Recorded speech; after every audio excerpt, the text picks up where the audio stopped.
Namaskar, good evening. You are watching Rajya Sabha television. I am Smriti Rastogi with News Tonight. Let's begin the bulletin with our top headlines. Modi government has given befitting reply to terrorists, says BJP President Amit Shah at election rally in Andhra Pradesh. In Uttar Pradesh, Nishad Party joins NDA. In Rajasthan, BJP forges alliance with Rashtriya Loktantrik Party. Former Rajya Sabha MP Anand Bhaskar Rapolu joins BJP in Telangana.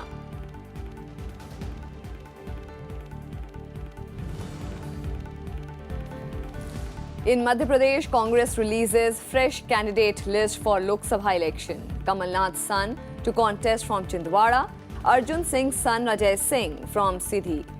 Mallikarjun Kharge files nomination from Gulbarga in Karnataka.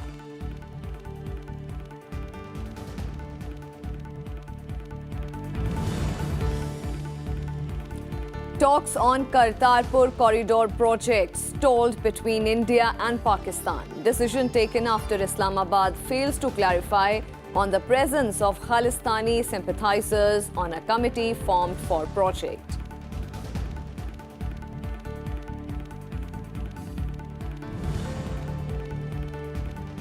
Four border security force personnel killed in encounter in Kanker, Chhattisgarh. 2 jawans injured, security operation against Naxalites underway.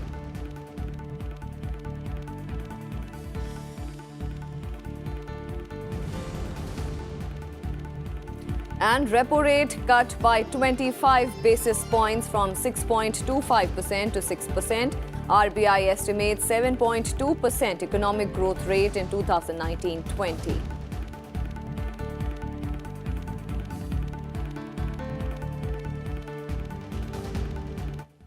First, all the election news from the upcoming Lok Sabha elections 2019.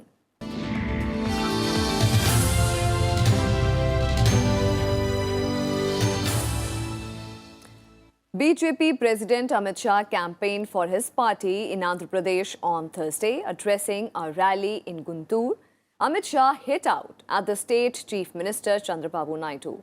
Calling him an opportunist, Amit Shah said, the TDP chief changes colours as and when it suited him.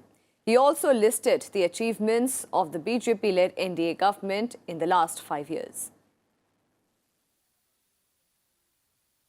Narendra Modi सरकार एक और तो पूरे देश का विकास करने के लिए इस 5 साल के अंदर ढेर सारे काम किए।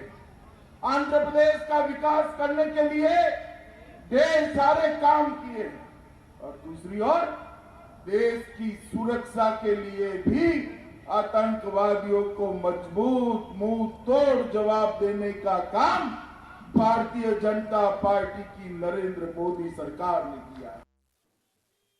The BJP president also held a road show in Visakhapatnam.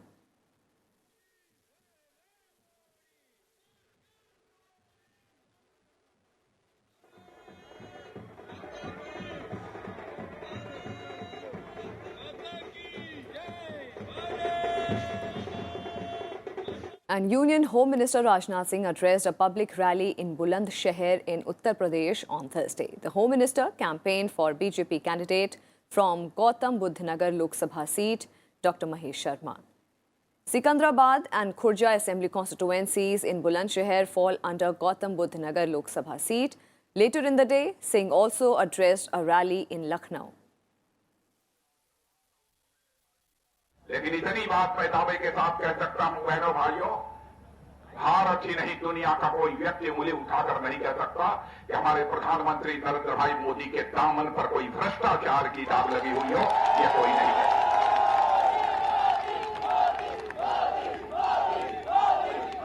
इसके पहले भी सरकारों को काम करते हुए आपने देखा है। 55 से लेकर 60 वर्षों तक लगातार इसे हिंदुस्तानों में अखंड हुकूमत किसी एक राजनीतिक पार्टी ने की है तो कांग्रेस ने की है। जब जब कांग्रेस की सरकार आई है उन पर गंभीर भ्रष्टाचार के आरोप लगे हैं।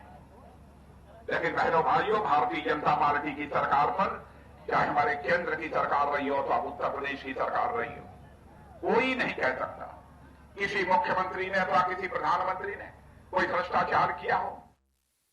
Former Rajya Sabha member Anand Bhaskar Polu has joined the Bharatiya Janata Party. Polu joined the BJP in presence of Union Health Minister JP Nadda in Delhi. He had resigned from Congress party last month.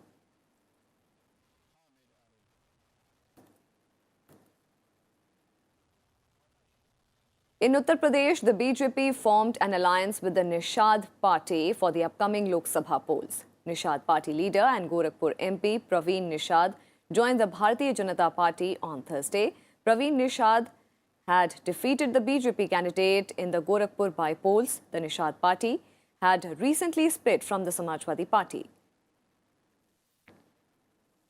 In Rajasthan, BJP forged an alliance with the Rashtriya Loktantrik Party headed by MLA and former BJP leader Hanuman Beniwal on one seat in Rajasthan. Beniwal will contest Lok Sabha polls on Nagaur seat as RLP candidate. Jat leader Beniwal had floated his own party RLP ahead of the 2018 assembly elections, and the party won 3 seats, including one by Beniwal.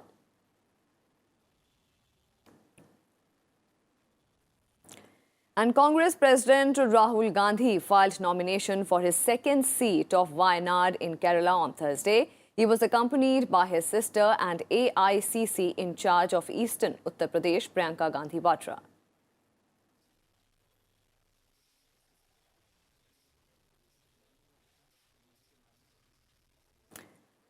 Rahul Gandhi and Priyanka Gandhi held a massive roadshow after he filed the nominations. The Congress president is contesting from Wayanad, in addition to his traditional stronghold of Amethi in Uttar Pradesh.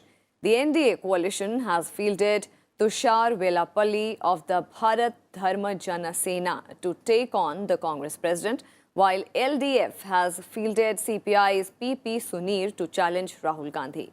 Voting for all 20 Lok Sabha seats in Kerala will take place in the third phase, which is on 23rd April.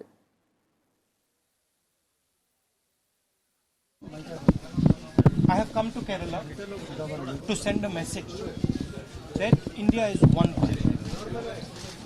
South, north, east, west, center, it's one country. The Congress on Thursday released its another list of candidates for the 12 seats in Madhya Pradesh, which included Nakul Nath, son of Chief Minister Kamal Nath. Nakul Nath will contest from his father's constituency, Chhindwara. Kamal Nath himself was fielded from Chhindwara Assembly seat, where by-election is to be held along with the Lok Sabha polls. With this list, the Congress has so far announced candidates for 21 out of 29 Lok Sabha seats in Madhya Pradesh.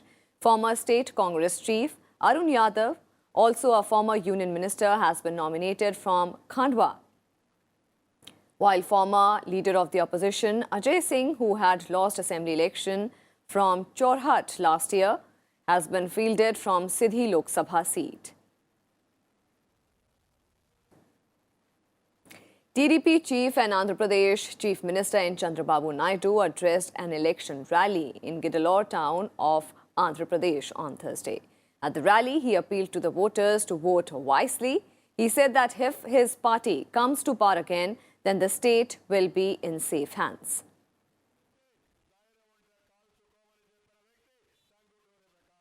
Congress leader Mallikarjun Kharge on Thursday filed his nomination from Kalaburgi parliamentary constituency in Karnataka. Kharge filed his nomination to retain Gulbarga seat, which was rechristened as Kalaburgi Lok Sabha seat on April 4th. The polling is scheduled to be held on 23rd of April.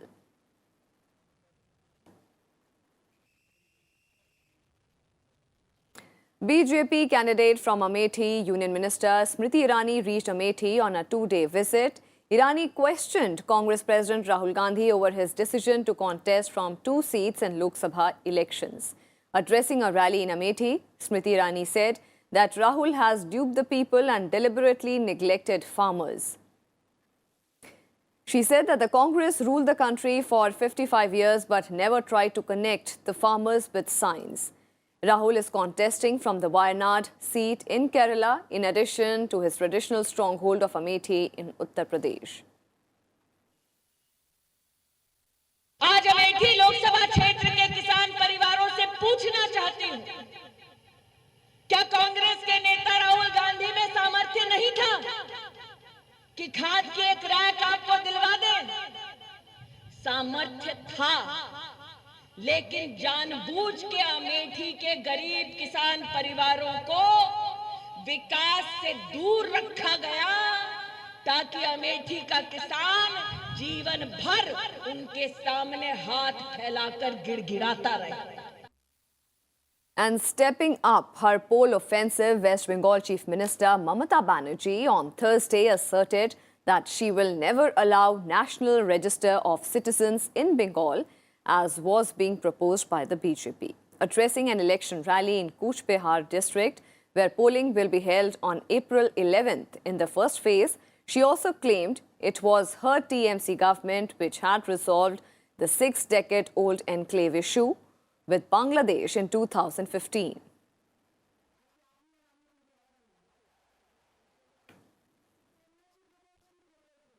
And for more on this, we'll go across to our correspondent, Akhilesh Suman. Akhilesh, how are the political equations shaping up in West Bengal? It's a very interesting situation in West Bengal, actually, Smriti, because BJP is slowly and steadily coming up as an alternative of Trinamool Congress.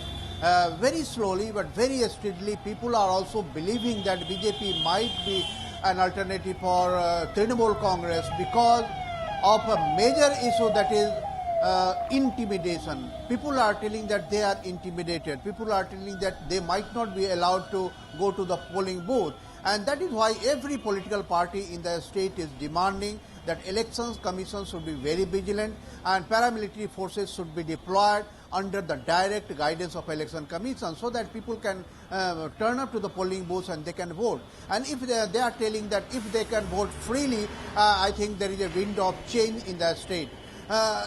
If you go think about the CPIM is also telling the same thing, that we had very huge rally earlier in Brigade Parade Maidan in Kolkata, but nobody took notice. But they are also claiming that their situation is also improving.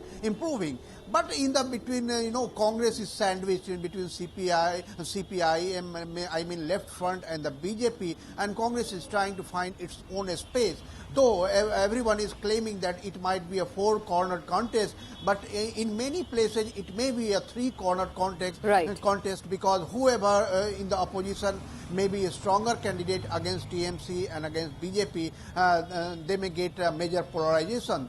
So I think the situation is evolving very fast. Right. And as far as the whole Cooch Behar situation is concerned, Mamata Banerjee NRC issue is concerned, it may not be a very appealing issue in West Bengal, because in West Bengal it's not a big issue. Rather, it is a big issue in Assam, where Trinamool Congress has put up 9 candidates for this Lok Sabha constituency, though she has never won any seat in Assam, but she is eyeing, and that is why it is messaging from West Bengal that NRC will not be allowed if the government comes in center in her coalition. So it is a really interesting situation. She is trying to polarize the votes in her favor, especially the minority vote.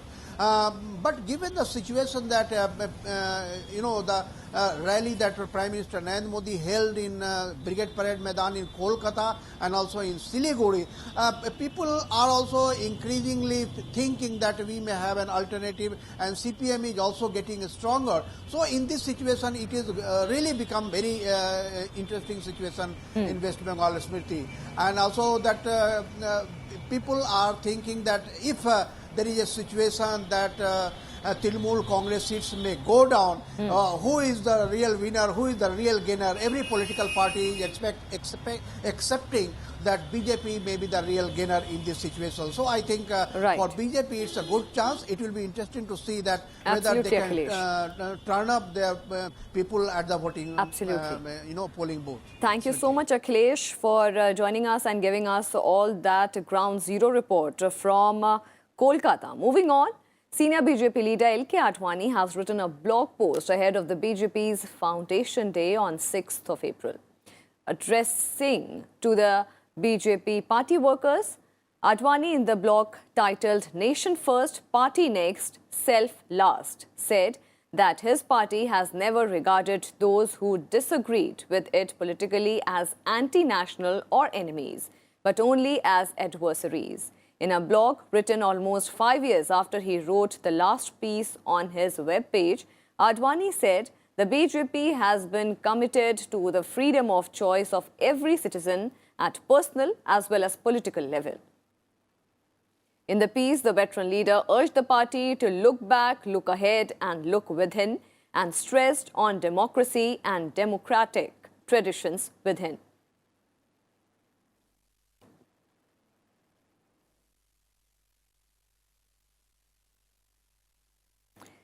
And filing of nominations for the third phase of Lok Sabha elections ended on Thursday. All seats in Goa, Gujarat, Kerala, Dadra and Nagar Haveli, Daman and Diu and Puducherry will go for polling in this phase. Besides this, voting will also take place for 14 seats each in Maharashtra and Karnataka, 10 seats in Uttar Pradesh, 7 in Chhattisgarh, 6 in Odisha, 5 each in Bihar and West Bengal, 4 in Assam and 1 in Jammu and Kashmir in this phase.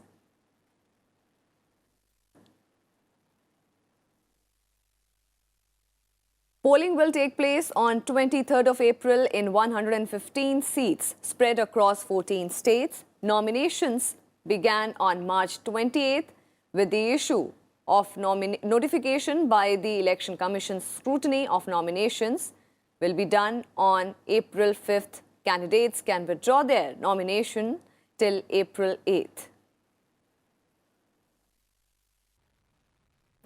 Meanwhile, filing of nominations for the third phase assembly polls in Odisha also ended on Thursday. Voting in the third phase will be held on April 23rd in 42 seats.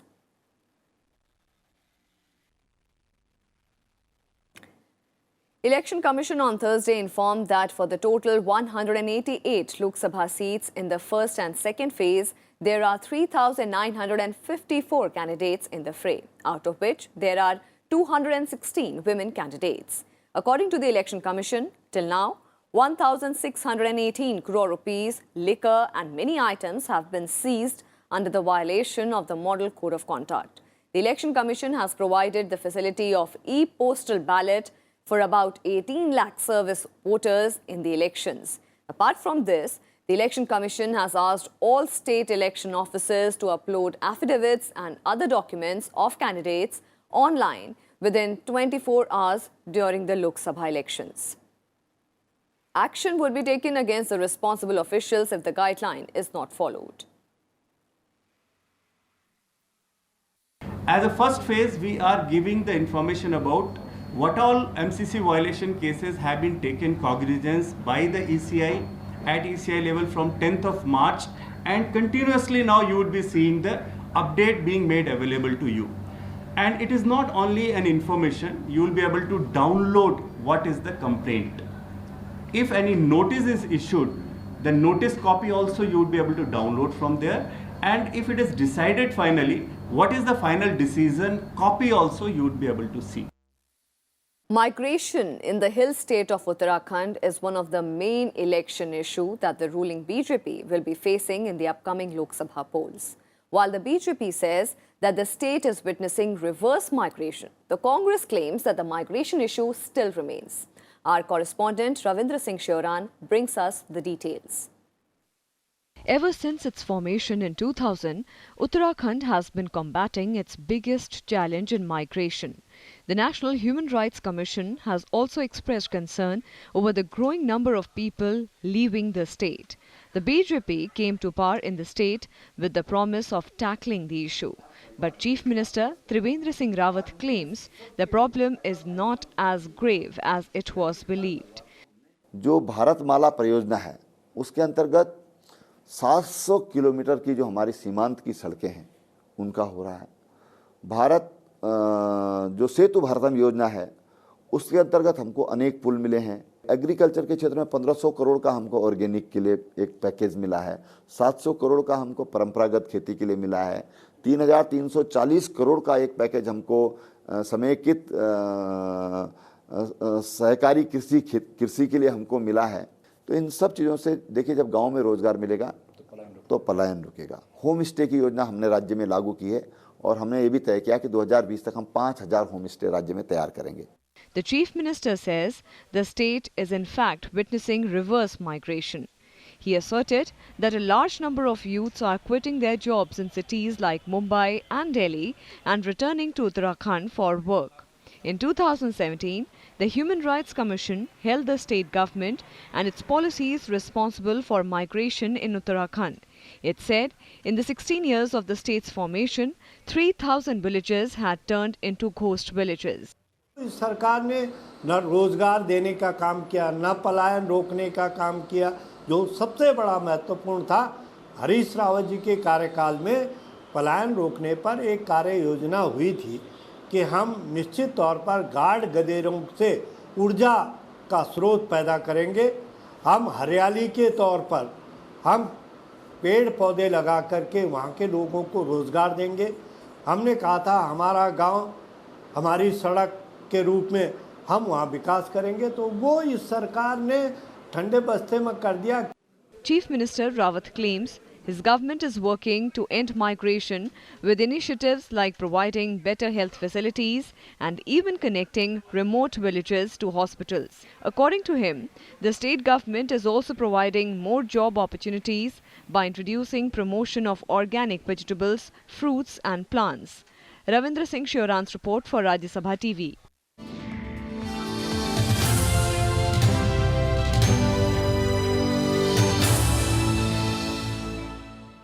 Some more developments. The Reserve Bank of India announced its monetary policy for this fiscal year today. RBI cut its repo rate, or the rate at which it lends to banks, by 25 basis points to 6%. A move that will help result in lower cost of borrowing for the banks that are expected to transmit the same to individuals and corporates. The central bank, however, kept monetary policy stance at neutral. RBI had last cut interest rate to 6.25% from 6.5% on 7th of February. RBI said the rate cut is in consonance of achieving the medium-term objective of maintaining inflation at the 4% level while supporting growth. The Monetary Policy Committee reviewed the macroeconomic developments and the outlook over the course of the past 2 days, that is 2nd and 3rd April, and in its meeting today, it voted by a 4:2 majority to reduce the policy repo rate by 25 basis points and to maintain a neutral stance of monetary policy by a 5:1 majority. The MPC observed that the Central Statistics Office CSO has pegged India's real gross domestic product GDP growth at 7% for 2018-19, down from 7.2% in its first advance estimates.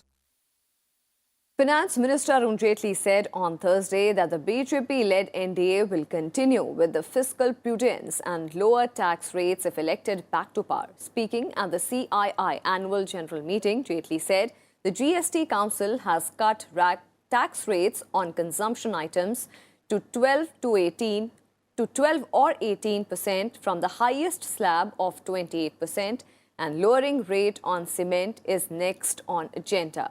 He said India's growth has stabilized between 7 to 7.5%, and irrespective of global trends, domestic consumption is going to increase.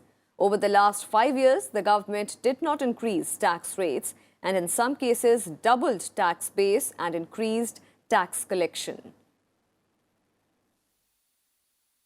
Over the last 5 years, essentially either on the direct or the indirect side, we didn't increase taxes. In fact, post the GST, with almost every meeting, we bring certain segment down depending on and measuring it with the revenue collection. Compliances have improved. On the income tax side, we did the same. So while bringing it down, we had two methods in mind. One, start strengthening this so-called middle class or the neo middle class. India on Thursday said that Pakistan has not addressed the concerns it raised with the country over Kartarpur corridor. Reacting to India's decision to postpone the talks, Ministry of External Affairs spokesperson Ravish Kumar said India has sought clarification from Pakistan on certain issues, but Islamabad is yet to satisfy New Delhi on the matter. On March 29th, New Delhi had postponed talks on the corridor, which were scheduled for April 2nd, objecting to Pakistan's decision to appoint a pro-Khalistani leader to a committee to assist Indian pilgrims to Gurdwara Darbar Sahib in Kartarpur. We had also shared our concerns on reports that controversial elements, they have been appointed by Pakistan to a committee which was to be associated with Kartarpur corridor. We are yet to receive a response from Pakistan, and therefore that was the reason why we decided to postpone the meeting. You are aware that we have offered to hold the technical level discussions to finalize other aspects of the corridor, and as and when Pakistan responds to that offer, that the technical level talks will take place. And now the news from Chhattisgarh, where 4 border security force jawans were killed in an encounter with Naxals on Thursday. 2 other personnel were injured in the encounter, which took place in Kankir district. Police said the exchange of fire started when a team of 114 battalion of BSF personnel deployed in Pankhjor town was on a routine combing operation near Mahala village. A search operation was underway in the area. And UAE President Khalifa bin Zayed Al Nahyan honoured Prime Minister Narendra Modi with state's highest civilian award, the Zayed Medal. The medal was conferred upon Prime Minister Narendra Modi for boosting relations between the Emirates and India. Referring to Prime Minister Narendra Modi as his dear friend, UAE President said, the award is an appreciation of Prime Minister Modi's role in consolidating the long-standing friendship and joint strategic cooperation between the two nations. Previously, Russian President Vladimir Putin, Chinese President Xi Jinping have also been conferred with this honour.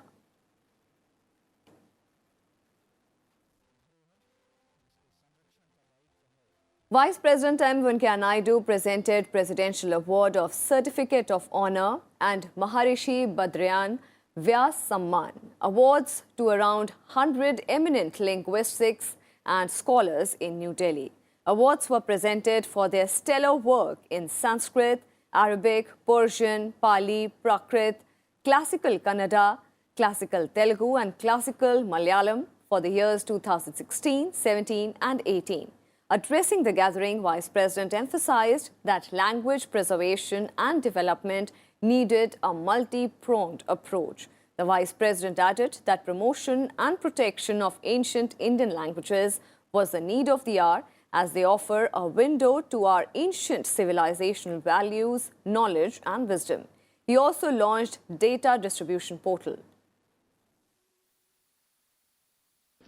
The classical language provides the window to our past, to the civilizational values of yesteryears, to the knowledge and wisdom of our ancient thinkers, scientists, poets, sages, doctors, philosophers and rulers. If we don't preserve and sustain this link, we lose a very precious key to the treasure house we have all inherited. Studies by experts estimate that almost 600 languages are on the verge of extinction. It's a matter of concern. And that more than 250 languages have disappeared in the past 60 years. When a language dies, the entire culture dies. And that's all we have for you in this edition of News Tonight. Thank you for watching. Namaskar.